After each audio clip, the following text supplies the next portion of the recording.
que é o coração?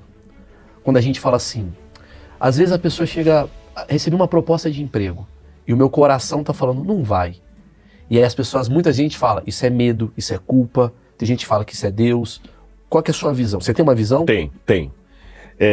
Para responder essa visão, eu vou contar a historinha do Freud.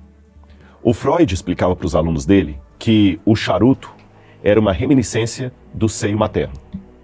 Que a gente tinha que chupar alguma porque coisa. A ponta do charuto fase oral. ali, a fase oral, então ele falou, ali a fase oral, tanto é que adultos trocam o seio materno pelo charuto. E um belo dia, essa história é real, não é fake news não, os alunos de Freud viram Freud com um baita do charuto. Vai, professor. Ele falou, calma. O bom psicanalista é aquele que sabe os momentos em que o charuto é apenas um charuto. Então, para não fazer o jogo do tigrinho, eu não posso responder tudo ou nada. Haverá momentos que você vai ouvir a voz de Deus, haverá momentos que você vai ouvir a voz do devil, haverá momentos que você vai ouvir a voz dos seus próprios traumas. Então, a questão é ter o discernimento, por isso que é importante parar e entrar no espaço do silêncio, entrar no santuário do meu próprio ser, para poder entender a separação das vozes, porque a gente vive num mundo de muitas vozes. Internas. E você, quando tiver amor no seu coração, você vai identificar a voz correta. Tanto é que eu posso estar no supermercado, eu não sei assobiar. É a coisa mais ridícula assobio, meu. Mas a Laura, a minha esposa, ela tem um assobio característico. Às vezes eu estou no supermercado, eu estou num lugar, um monte de gente, ela faz de um jeitinho assim, eu paro, eu sei que ela está ali. Mas é incrível, quando está com grupos, por exemplo, nas viagens ou na escavação, a Laura, e ela, o pessoal, você falou, às vezes ela estava longe, ela só fazia baixinho, eu escutava. Quem é pai e mãe diz que dá a mesma coisa, quando o filho fala, você escuta, ou seja, o amor já é um primeiro elemento para identificar a voz correta. Você entendeu? Para identificar a voz correta. Então, amor. Se você não começar se amando e aprendendo o amor, você não vai para o caminho Isso correto. É muito difícil, né, Rodrigo? Mas tudo é difícil. Nossa. Emagrecer é difícil, pegar comida boa é difícil. Porque você está me falando praticamente para você... eu entendo a questão técnica religiosa, que muita gente pode ser contrário ou não, mas você está falando uma coisa mais espiritual que eu acho muito interessante. Você me falou das vozes. A gente anda com voz demoníaca também. O que define a minha voz? Por que eu escuto... Por que eu acordo todo dia com uma voz que me... não me protege, que ela tenta me destruir? Né? O que é isso? Se a gente é guiado por Deus, né? Se Deus é a força maior que temos aqui, por que essas vozes ainda aparecem? Por que eu tenho que procurar Deus? Por que Deus não aparece para mim e fala, Maurício, você não precisa subir até a montanha, já estou aqui te protegendo? Eu acho que todo mundo hoje está vivendo uma fase de vozes muito malignas aparecendo. Com certeza. E por que essas vozes ganham? Se Deus é o maior, por que essas vozes que ganham? Elas ganham, depende. Elas ganham, quando você fala por que essas vozes ganham, é como alguém que olha apenas o minuto do gol e fala o campeonato está perdido. Ok. O campeonato, eu vou falar um pleonasmo terrível aqui, mas filosoficamente está correto. O jogo só acaba quando termina. Tá. Em termos de língua portuguesa, isso é pleonasmo. Mas em termos filosóficos é correto. O jogo só acaba quando termina. Mas quando você está naquele momento, ali, você ainda está na metade do segundo tempo. Estava 0-0, qualquer coisa. E o juiz marcou um pênalti contra o seu time. Quando você olha aquele chute que o zagueiro do outro deu e que meteu aquele golaço, e a galera da outra arquibancada lá, outra torcida, e o pessoal zoando, aquela coisa toda e tal, e o seu time tá perdendo lá de 2-1, de 3-1, você tá sofrendo.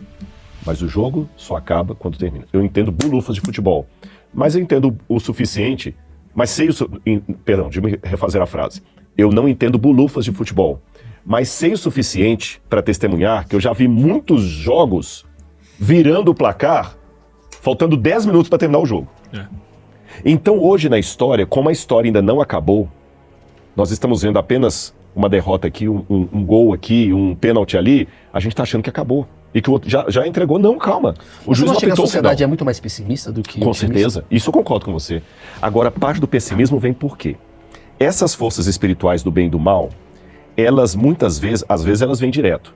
Tanto de Deus como do diabo. Tanto é que tem um estudo de positrons. Positrons é justamente os tipos de mapeamento que fazem do cérebro. Tem um livro chamado Why God Don't Go Away, acho que o título é esse, Por que Deus não vai embora, do Dr. Nuremberg, PhD, americano, que ele escreveu um tratado de neuroteologia, onde ele mostra que que o cérebro, sabe, tem os locais do cérebro que são armazenados pelos diferentes tipos de pensamentos. Sim. Sexo está num lado, prazer alimentício está no outro, exercício físico está no outro, depressão está no outro e tal.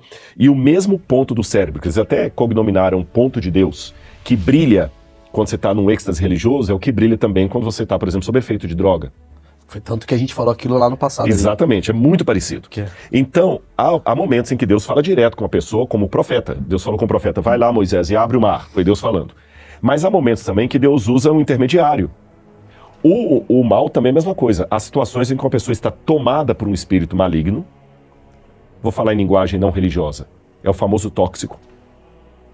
Tá bom? A psicanálise vai chamar de pessoa tóxica. A religião vai chamar de uma pessoa tomada pelo espírito maligno. Quer dizer, a minha tia Neide, que é insuportável, tem um demônio ali. Exatamente. Depende do que significa esse insuportável.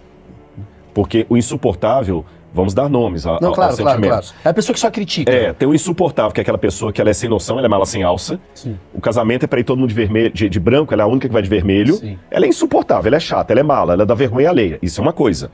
A outra coisa é aquela pessoa que você sabe que ela tá indo lá no teatro onde você... Só pra ferrar o seu nome lá, só para o pessoal cancelar o seu show, sim. que ele quer te prejudicar. É tóxico. Ou aquela pessoa que é seu sócio e só te joga para baixo. Sim. Então... Casal, exatamente. O cara casa com a mulher e só fala, tá gorda, tem pais narcisistas e tudo mais. Então o que acontece? Há situações em que o demônio toma direto, ou que Deus toma direto, e há situações em que o mundo espiritual vai usar outros. Então, falando da questão do pessimismo das vozes, muitos de nós somos presos desde a infância, a um papel que outro escreveu para nós. A pessoa passou a vida toda ouvindo: você não vale nada, você não presta, você não é como a filha da vizinha, maldita hora que eu tive você, não sei o quê, você é um estorvo na minha vida. Isso pode ser dito de maneira direta ou indireta. De novo, eu abro uma nota de rodapé aqui. A gente tem que tomar cuidado. Eu escrevi um livro, que eu vou mandar esse livro para você também. Quero. Maria Madalena, a Verdadeira História. Eu escrevi esse livro depois que eu vim aqui. E para escrever esse livro, eu estudei muito sobre violência contra a mulher. Existe violência contra o homem também, mas deixa eu dar um exemplo da mulher aqui, porque é mais vulnerável nesse sentido. E a Maria Madalena, para mim, ela sofreu violência sexual. Eu tirei isso da Bíblia e da história. Uau, ela foi abusada. Foi abusada. E uma das coisas que eu falo no livro ali, lendo muito, é que existem muitos tipos de violência que não deixam marcas nem evidências. Eu posso destruir uma mulher sem colocar o dedo nela. Claro.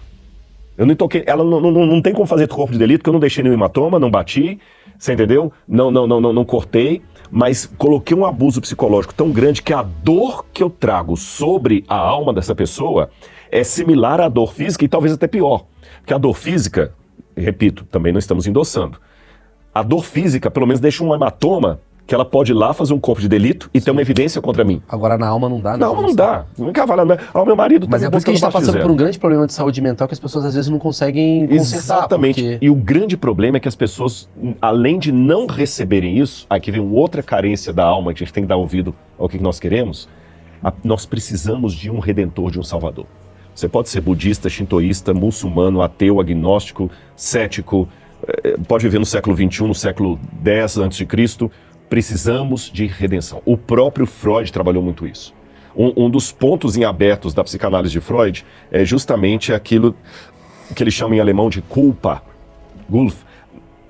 Nós nos sentimos culpados. E quem vai nos redimir? Esqueça a teologia. Eu estou falando agora de ser humano. Mesmo que eu não tiver a Bíblia, nos sentimos culpados. Nós nascemos com um sentimento de culpa, de dor. E a gente o que mais quer é alguém que nos perdoe. Aí o Freud termina com uma nota de: quem nos livrará desse sentimento de dor?